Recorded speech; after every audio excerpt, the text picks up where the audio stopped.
Il-ħadd it-tajjeb, illum 4 ta' Ottubru, il-Knisja tfakkar lil San Franċisk ta' Assisi. Nilqakom għal qudiesa ta' 27 ħadd ta' żmien ta' matul is-sena mill-kappella ddedikata lil Madonna tal-Providenza is-Siġġiewi. Jiċċelebra din il-qudiesa l-Arċisqof Charles Scicluna li llum se jitlob b'mod speċjali għall-anzjani tagħna. It-tfal jistgħu jsegwu l-liturġija tal-ħadd fuq il-website bkids.mt.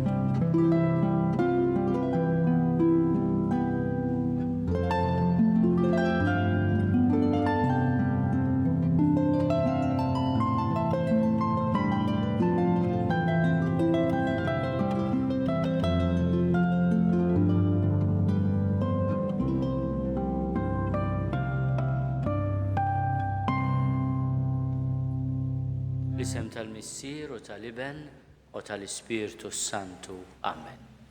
Il-paċi magħkom. Fl-4 ta' Ottubru l-Knisja tfakkar lil San Franċisk ta' Assisi. Il-bieraħ il-Papa mar jitlob fuq il-qabar ta' San Franċisk ġewwa Assisi u iffirma enċiklika ġdida dwar il-fatt li aħna l-bnedmin il-koll aħwa. L-enċiklika fil-fatt tibda b'żewġ kelmiet li bihom beda jittra San Franċisk lill-aħwa tiegħu, Fratelli tutti. Ejjew nitolbu għal Papa Franġisku għażel dan l-isem ta' dan il-qaddis li niċċelebraw illum. Is-27 ħadd ta' matul is-sena ifakkarna fil-proġett ta' Alla. X'inhu l-proġett ta' Alla? Huwa proġett ta' mħabba. U qed jistedinna li aħna nidħlu f'dan il-proġett mhux bħala sidien imma bħala ħaddiema. Ejjew nitolbu l-Alla maħfra ta' kemm inqasna fl-imħabbiet tagħna. Ta' kemm il-darba l-imħabba fimnija bħala possess mhux bħala għotja. Mulej ħniena. Kristu ħniena. Mulej ħniena. Eħenna lina Alla li jista' kollox jafrinna dnubietna u jwassalna għal ħajja ta' dejjem. Glorja l-Alla fil-għoli ta' smewiet u paċi fl-art lil bnedmin ta' rida tajba. Infaħruk, inberkuk, nadurawk, natuk ġie, irrodulek ħajr għal glorja kbira tiegħek. Mulej Alla Sultan tas-sema, Alla Missier li tista' kollox, mulej Iben waħdini Ġesu Kristu, mulej Alla ħaruf talla bin il-Missier. Int li tneħħi d-nubiet tad-dinja ħenna lina, int li tneħħi d-nubiet tad-dinja ilqat talb tagħna, int li qiegħed fuq l-emin tal-Missier ħenna lina, għaliex int waħdek qaddis, int waħdek mulej, int waħdek il-għoli Ġesu Kristu, ma l-Ispirtu Santu fil-glorja tal-Missier Alla. Amen. Nitolbu. U Alla ta' dejjem li tista' kollox int tfawwar tjubitek fuq dawk kollha li jitolbuk. U tagħtihom aktar milli jistoqilhom, aktar milli huma stess jistgħu jixtiequ. Xerred fuqna il-ħnina tiegħek billi taħfrilna kull ma jbeżżana fil-kuxjenza tagħna u tagħtina dak li m'għandniex ħila nitolbuk. Bibnek Ġesu Kristu Sidna li Alla u miegħek jgħixu jsaltan flimkien mal-Ispirtu Santu għal dejjem ta' dejjem.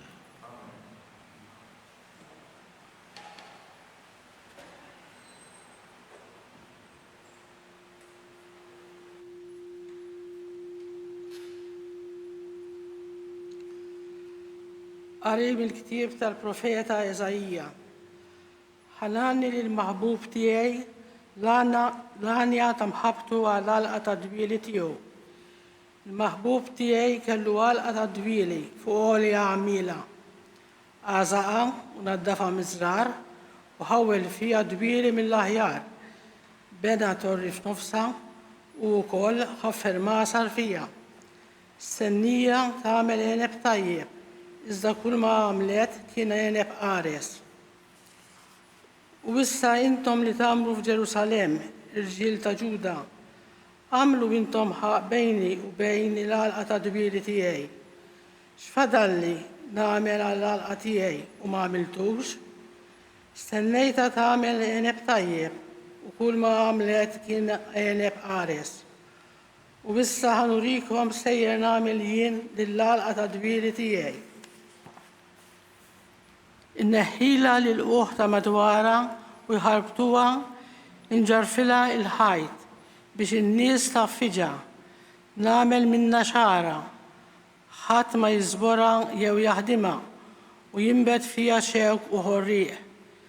Jien ngħid l-isħab biex ma jagħmilx ta' fuqha. Għax l-għalqa ta' dbili tal-mulej tal-eżerċiti hija d-dar ta' Iżrael u l-irġiel ta' Ġuda huma l-mixla tal-għalqa tiegħu.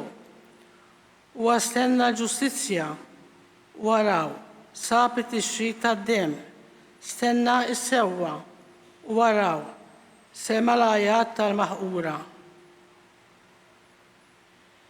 Il-kelma tal-mulej.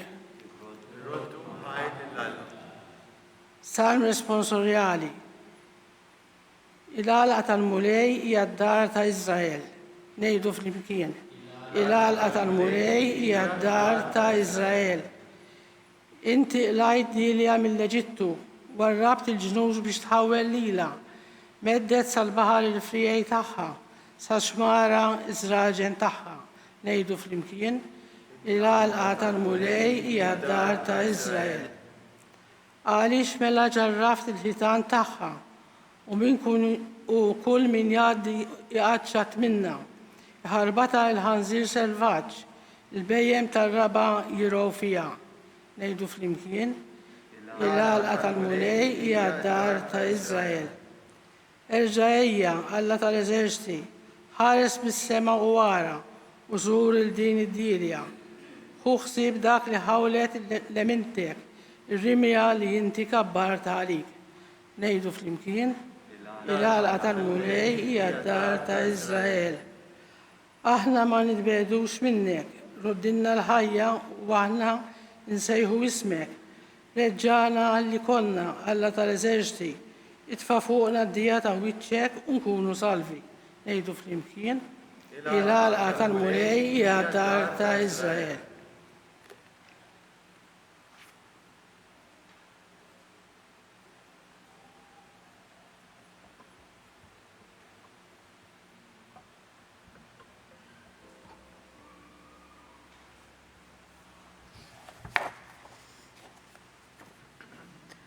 Qari mill-littra ta' San Pawlu Apostlu lill-Filippin.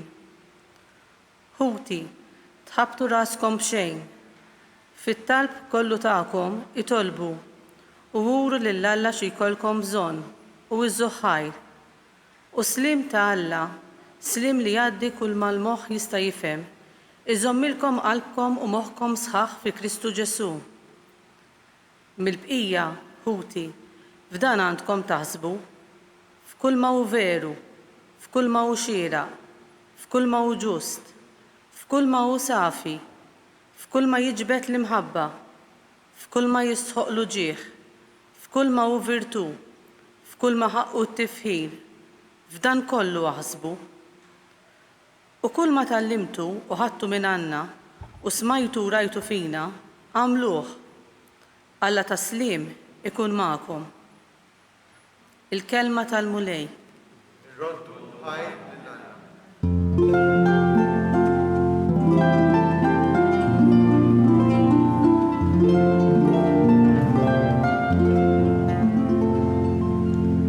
Jiena żilt lilkom biex tmorru tagħmlu l-frott u l-frott tagħkom jibqa' jgħid il-mulej.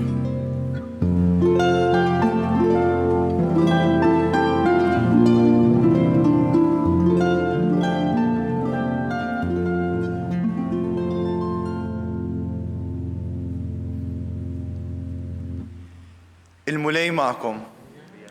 Qari mill-Evanġelju skont San Mattew. F'dak iż-żmien Ġesu qal lill-qassisin il-kbar u lix-xjugħ tal-poplu: Isimgħu parabola oħra. Kien hemm wieħed sit ta' għalqa u ħawwilha bidwieli, tellala ħajt tas-sejjieħ madwarha, ħaffer ma sar fiha u bniela torri u qabbilha lil xi bdiewa u sifer fart oħra. Meta wasal żmien il-frott, bagħat il-qaddejja tiegħu għand dawk il-bdiewa biex jiġbrulu l-frott li kien imissu. Iżda l-bdiewa qabdu lill-qaddejja u lil wieħed sawtuh, lill-ieħor qatluh u lill-ieħor ħaġruh. Reġa' bagħtilhom qaddejja oħra aktar minn qabel u għamlulhom l-istess. Fl-aħħar bagħtilhom lill-ibnu. Min ibni jistħu, qal. Iżda kif raw lill-ibnu, il-bdiewa bdew jgħidu bejniethom: Ara l-werriet, ejjew noqtluh biex il-wirt tiegħu nieħduh aħna. Qabduh, xeħtuh il-barra mill-għalqa u qatluh. Issa sit il-għalqa x'jagħmlilhom lil dawk il-bdiewa meta jiġi? Qalulu: jeqridhom bl-ħniena taħżina li huma u l-għalqa jqabbilha lil bdiewa oħra li jroddulu l-frott fi żmienu. Qalilhom Ġesu: qatt ma qrajtu fl-Iskrittura li l-ġebla li warbu l-bennejja saret il-ġebla tax-xewka? Bis-saħħa tal-mulej seħdan ħaġa tal-għaġeb f'għajnejna? Għalhekk ngħidilkom li s-saltna ta' Alla tittieħed minn għandkom u tingħata lil-ġens li jagħmel il-frott minnha. Il-kelma tal-mulej.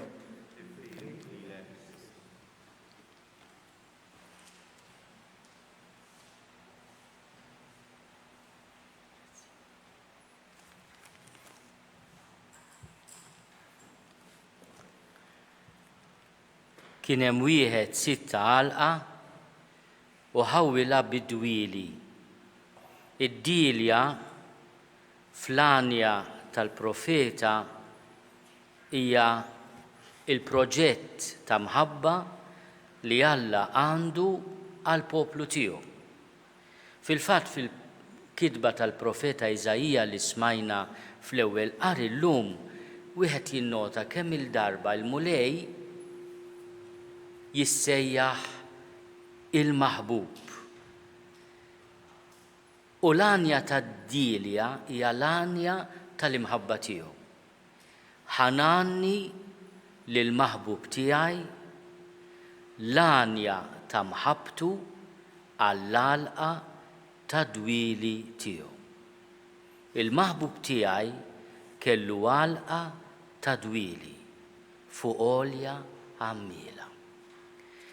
L-għażla ta' din il-profezija sabiħa ta' Iżajija tatina dawl qawwi fuq it-tixbija l-parabola li Ġesu juża biex jitkellem, jidħol fid-dialogu mal-poplu ta' Alla u jipperswadih li r-responsabilità tiegħu hija li jkun sieħeb f'dan il-proġett ta' mħabba ta' Alla. Alla li huwa l-maħbub, Alla li l-għanja tiegħu hija għanja ta' mħabba, iħawwel dilja u iqabbilha lil xi bdiewa. Dan huwa dettall ċkejken imma importanti ħafna li jintroduċi Ġesu fil-parabola tiegħu.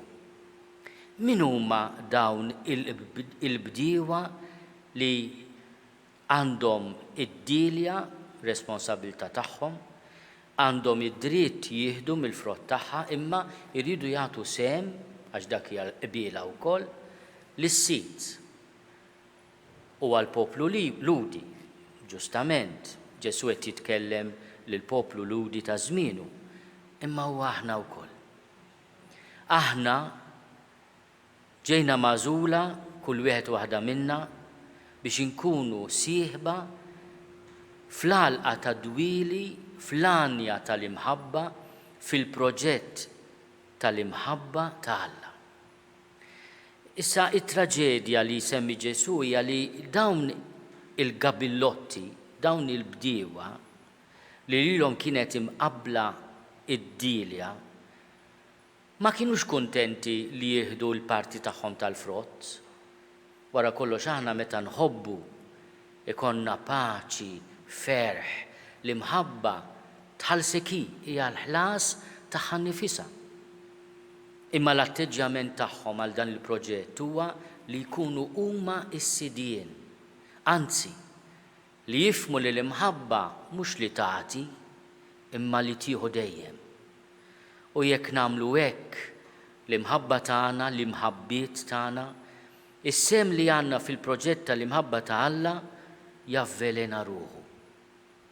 Fil-fatt, di kienet il-fissazzjoni kważi kontinwa ta' dawn il-bdiewa li jsemmi Ġesu.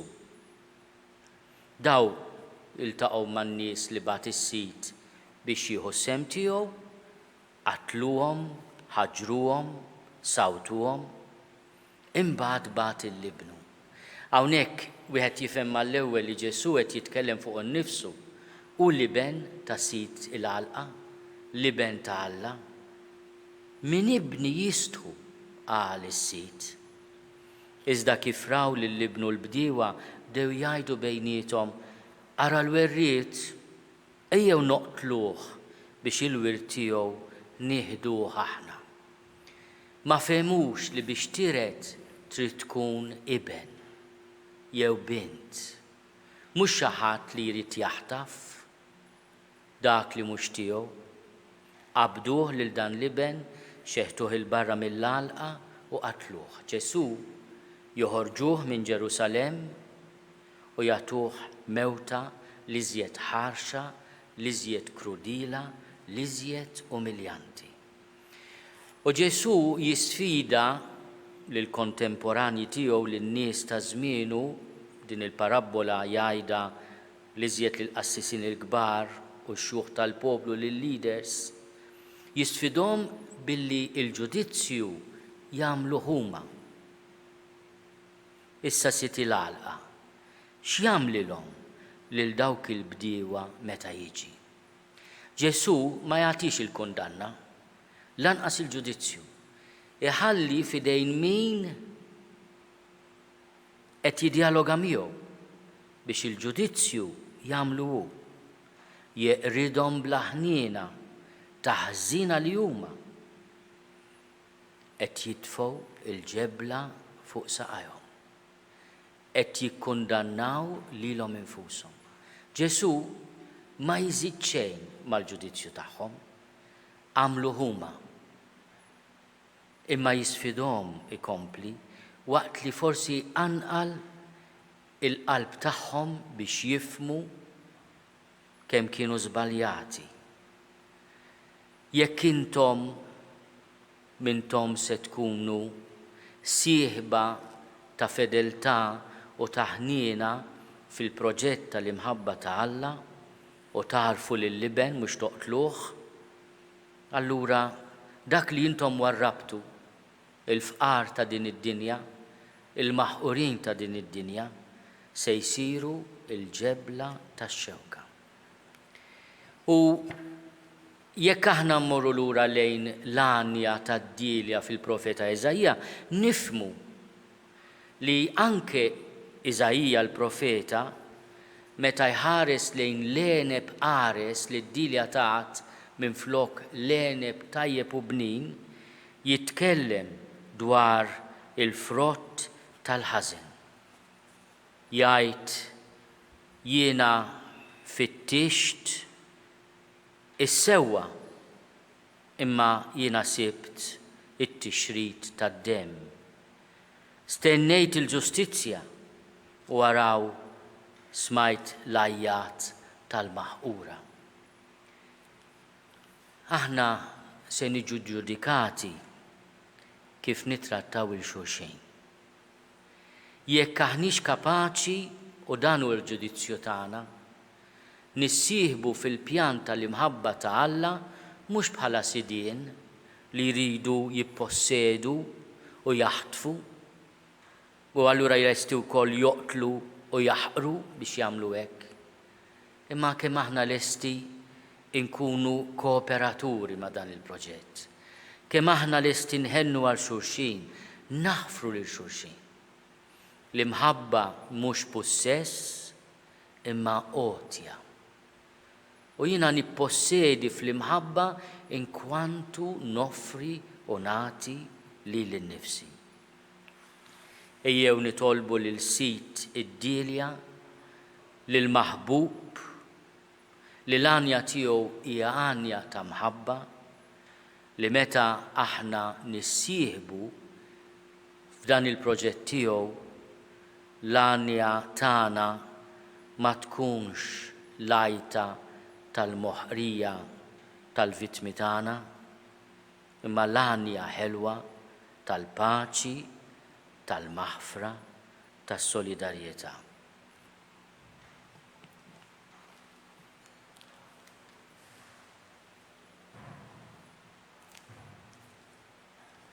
Jina nemmen falla wieħed il-Missier li jista' kollox, li ħalaq is-sema u l-art, dak kullu li jidher u dak li ma jidirx. U wieħed Ġesu Kristu, Iben waħdini ta' Alla, imnissel minn Missier qabel kull żmien. Alla minn Alla, dawl minn dawl, Alla veru minn Alla veru, imnissel mhux magħmur, natura waħda mal-Missier u bih sar kollox. Niżel mis-smewwiet għalina l-bnedmin u għal-fidwa tagħna u ħal-ġisem bis-seta tal-Ispirtu Santu minn Marja Verġni u sar bniedem. Salbu ħalina bata taħt Ponzju Pilatu, miet u difnuh u fit-tielet jum qam minn bejn l-imwiet skont il-kodba mqazza u tela s-sema u qiegħed fuq il-lemin tal-Missier u għandu jerġa' jiġi bil-glorja biex jagħmel ħaq mill-ħajjin u mill-mejtin u s-saltna tiegħu ma jkollix tmiem. U fl-Ispirtu Santu mulej li jagħti l-ħajja li ġej mill-Missier u mill-Iben li hu meqjum u mweġġaħ flimkien mal-Missier u mal-Iben u li tkellem f'hom il-profeti. U fi Knisja waħda qaddisa, kattolika, apostolika, nistqar ma' mudija waħda għal maħfra ta' dnubiet u nistenna l-qawma mill-imwiet u l-ħajja ta' żmien li ġej. Amen. Illum u anke f'din il-ġimgħa li ġejja sal-ħadd li ġej f'diversi parroċċi fil-komunitajiet tagħna qed nagħmlu ġabra għal karità tal-Qdusija tiegħu il-Papa. Inħeġġiġkom min jista' biex anke jekk ma setax imur il-Qudies illum jew il-ħadd li ġej, jikkuntattja lil kappillan tiegħu b'xi mod u joffri offerta kulħadd kemm jista' biex il-Papa Franġisku ikun jista' jkompli bil-karità tiegħu madwar id-dinja. U jiena fismu fisem il-Papa nirringrazzja l-poplu tagħna għal kull għotja ġeneruża. Il-Papa l-bieraħ qal anke il-munita ċkejkna ta' mara fqira hija sinjal biżżejjed ta' solidarjetà. L-mulejja fi kattar anke kulotja ċkejkna tagħna biex jagħmel il-ġid permezz tal-Qdusija tiegħu l-Papa Franġisku. Nitolbu ħafna għalih illum il-festa ta' San Franġisk ta' Assisi tfakkarna fl-isem li għażel bħala Papa l-ġenituri tiegħu għamduh George Jorge u hu bħala Papa għażel l-isem Franġisku. Illum il-festa tiegħu bħala Papa suċċessur ta' Pietru. Ma nitolbu wkoll biex aħna nilqgħu din l-enċiklika l-ġdida fuq il-fratellanza li tallimna kif inkunu aħwa b'mod konkret u li se titħabbar kif iħabbar l-Anġelus illum mill-pjazza San Pietru. Nitolbu biex aħna nilqgħu din il-kelma tal-Papa. U fid-dawl ukoll tal-Evanġelju li smajna llum ta' din l-istedina ta' Ġesu biex aħna nkunu ħaddiema fid-Dilja. D-Dilja mhix tagħna. Il-proġett tal-imħabba tal-Alla mhux tiegħi. Imma jiena għaddej ta' dan il-proġett. Jekk nipprova naħtaf għalija jew nkella li mħadd fisser li taqdili li biss, se navvelena is-sem tiegħi. Jew nitolbu li aħna nkunu għaddejja nożu għal xulxin u anke nitolbu f'dan il-mument ta' pandemija biex aħna li mħabba tagħna nsarfuha f'rispett ta' dak li għeduna l-awtoritajiet tas-saħħa u anke fl-għoża ta' min hu marid. Nixtieq nagħmel talba speċjali għal dawk li mietu bil-COVID. Kif nafu l-funerali tagħhom huma taqsim il-qalb diġà għall-mewt ta' xi ħadd għażiż. Imma l-fatt li dil-marda rrieda u qalila titlob li id-difna ssir malaj kemm jista' jkun u dina iżid batija fuq dbatija. Nitolbu għalhekk għal dawn ħutna li mietu u anke għall-familjari tagħhom.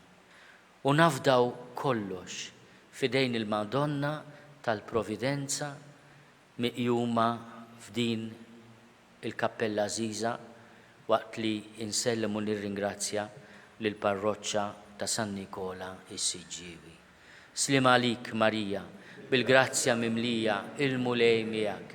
Imbirka inti fost in-nisa, imbirek il-frott tal-ġuf tiegħek Ġesu. Qaddisa Marija Omm Alla, itlob għalina mid-imbin, issa u fis-sija tal-mewt tagħna. Amen.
Nitolbu ħuti biex is-sagrifiċċju tiegħi u tagħkom ikun jogħġob lil Alla l-Missier li jista' kollox.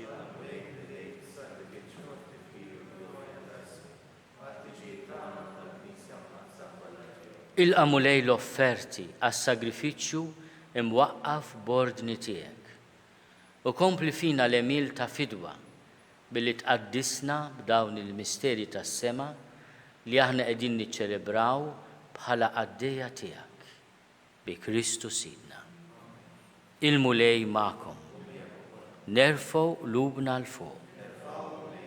Niżuħajl il-mulej Alla tagħna. Sewwa u xieraq tas-sew mulej missier qaddis Alla ta' dejjem li tista' kollox.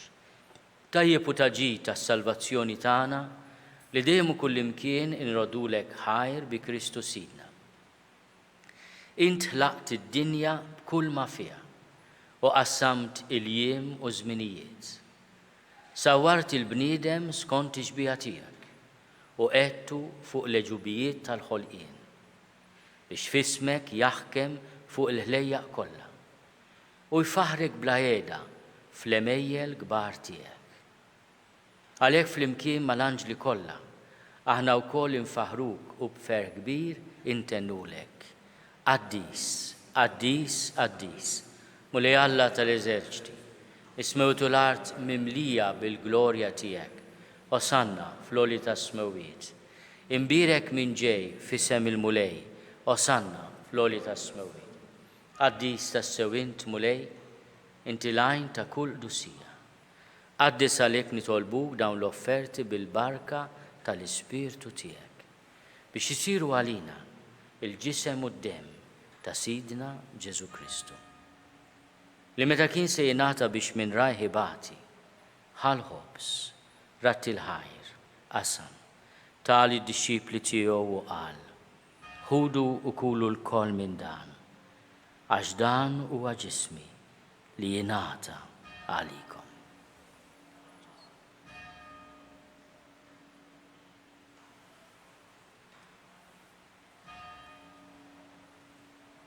Hekk ukoll wara l-ikla ħal-kalċi, reġarat il-ħajr, tali d-disċipli tiegħu qal, ħudu u ixorbu minnu l-koll. Għax dan huwa l-kalċi ta' demmi tal-patt il-ġdid li jibqa' għal dejjem. Id-demm li jxerret għalikom u għall-bnedmin kollha għal maħfra ta' dnubiet. Għamlu dan tifkira tiegħi.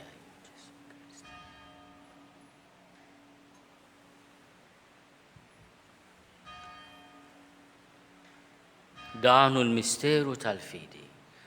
Nħabbru l-mewt tiegħek mulej, inxandru bil-ferħ il-qawmin tiegħek, nistennew sa ma tiġi fil-gloru.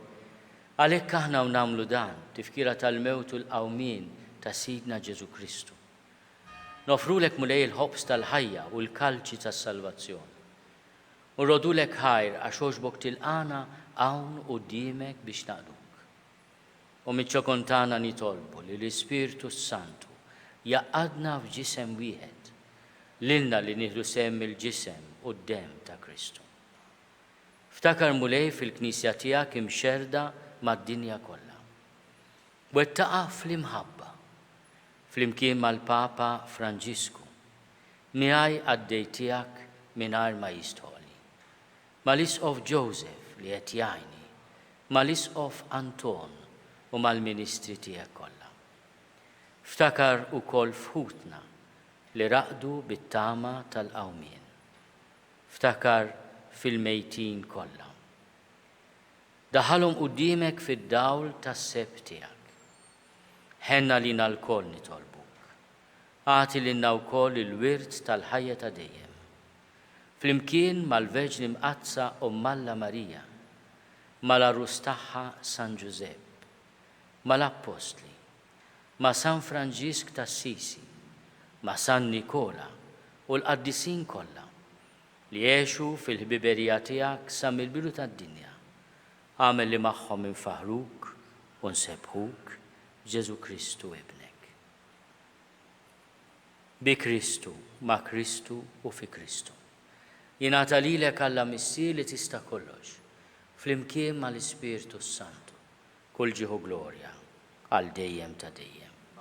Ejjew nitolbu, ifallimna u ridna nagħmlu liben ta' Alla Ġesu għas-salvazzjoni tagħna.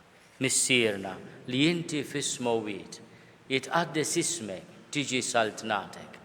Ikun li trid int kif is-sema hekk fl-art. Ħobżna ta' kuljum għatina llum. Aħfrinna dnubietna bħalma naħfru lil minnu ħati għalina. La ddaħħalniex fit-tiġrib, iżda eħlisna mid-deni.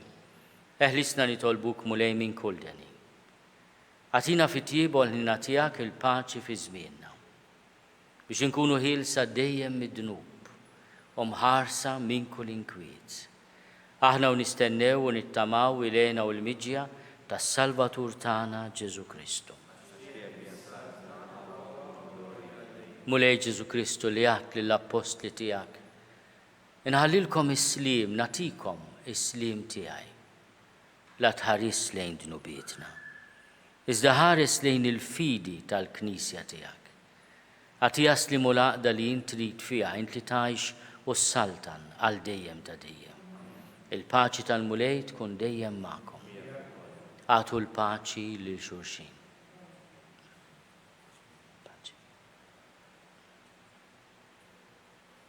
Il-ġisem flimkien mad-demm ta' Sidna Ġesu Kristu ikunu jiswew lilna li se nitqarbnu bihom għal ħajja ta' dejjem.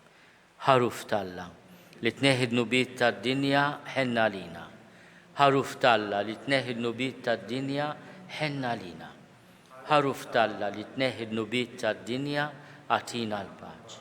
Mulej Ġesu Kristu bin Alla l-ħaj. Bil-mewt tiegħek kif rid minnek il-missier u bil-ħidma tal-Ispirtu Santu, int tajt il-ħajja lid-dinja. Dan il-ġisem u d-demm qaddis tiegħek, eħlisni meħtieti kollha u minn kull ħażen. Żomni dejjem fidi lejn il-kmandamenti tiegħek u tħallini qatt ninfiret minnek. Mulej Ġesu Kristu nitolbok li din itqarbina bil-ġisem u d-dem tiegħek ma tkunx il-kundanna tiegħi. Iżda ħnina tiegħek tkun għalija l-ħarsin u l-fejqan ta' ruħi u ta' ġismi.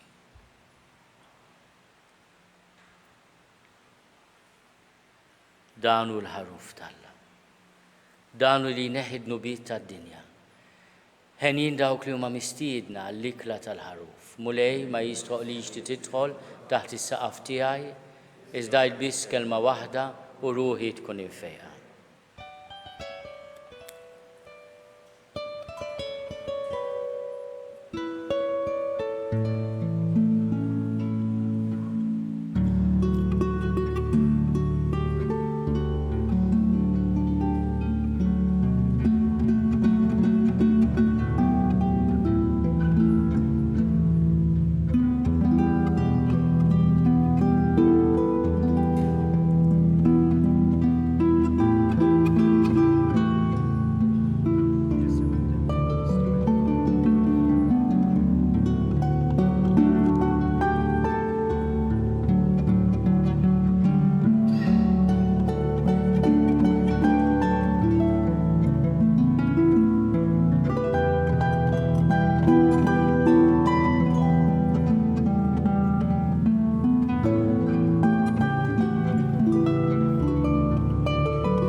Flimkien ngħidu it-talba għat-tqarbina tax-xewqa. Ġesu, jiena nemmen li inti tinsab ta' bilħaq fis-sagrament tal-Ewkaristija. Irrid inħobbok fuq kollox u fuq kulħadd. Inti taf li nixtieq nirċevik ġewwa fija. Imma ġala darba bħalissa ma nistax nilqek ġewwa fija sagramentalment, nitolbok li tiġi fija spiritwalment. Ejja għandi, Ġesu tiegħi, biex jiena niġi għandek. Ħeġġiġni bl-imħabba għalik, biex f'ħajti u f'mawti jiena nemmen fik, nitma' fik u nibqa' nħobbok għal dejjem.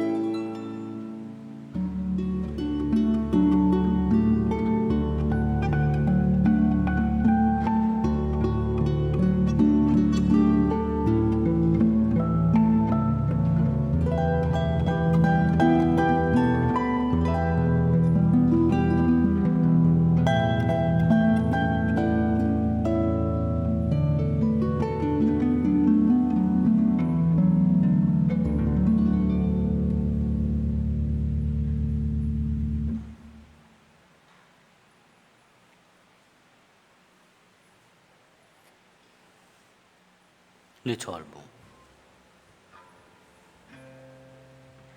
Għatina Alla li tista' kollox li s-sagrament li bih tqarbilna ikun l-ikel u x-xorb tagħna biex ninbidlu f'dak li aħna nirċievu. Bi Kristu Sidna. Nixtieq nirringrazzja ħafna mill-ġdid lill-Arċipriet Fada Josef, lil kull min ħasem u lill-parroċċa tas-Siġġiewi u l-kull min il-helpers, ħafna helpers li qed jieħdu ħsieb din il-kappella sabiħa b'mod speċjali lilek Nikolina u lill-oħtok Vanna wkoll u anke ħafna helpers. Jekk nibda nsemmi ma niqafx allura Arċipriet nirringrazzja l kulħadd u jalla wkoll minn din il-Knisja dedikata lil Madonna tal-Providenza f'dan ix-xahar iddedikat ukoll lir-Rużarju tal-Madonna, fuqna l-koll toħroġ barka u għajn ta' paċi. Il-mulej ma'kom. Iberikkom Alla li jista' kollox, il-Missier u l-Iben u l-Ispiritu Santu. Morru fil-paċi ta' Kristu.